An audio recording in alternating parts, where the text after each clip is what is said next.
ကျွန်တော်တို့နေ့စဉ်ဘဝမှာကားမောင်းတကားဖွင့်တန်ဘူးကင်လာတွေလုံနေချတယ်မလား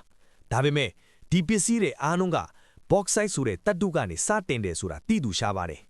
2-4 ပေးတဲ့နဲ့ bauxite တွေကိုအထူးရန်ကြီးတွေနဲ့တန်ရှင်းစက်ယုံစီကိုချက်ချင်းပို့ပေးရတာပါ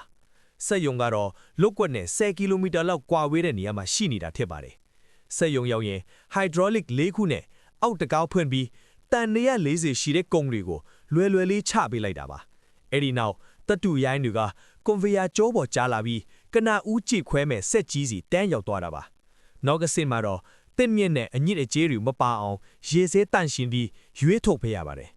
ဒီနေရာမှာအထူးခြားဆုံးအချက်ကတော့နောက်ဆုံးအဆင့်ထွက်လာတဲ့စွန့်ပစ်ပစ္စည်းတွေကိုလွယ်မပစ်တာပါပဲအဲ့ဒီမြေတွေကိုတူးဖို့ရေးနေရစီပြန်တဲသွားပြီးမြေကြီးပေါ်မှာအလွာလိုက်ညီညာအောင်ပြန်ခင်းပေးတာပါမိုးရာသီရောက်ရင်မြေစီလွာကောင်းတွေပြန်ဖြစ်လာပြီးတစ်ပင်တွေပြန်ရှင်းတန်နိုင်အောင်ဖန်တီးပေးတာဖြစ်ပါတယ်ဗျာနောက်ဆုံးတော့တပ်တူရိုင်းတွေကိုတက်ခွဲစက်ယုံပို့ပြီးအလူမီနီယမ်တွေအထစ်အသွေးလဲပြောင်းလဲလိုက်တာပဲဖြစ်ပါတယ်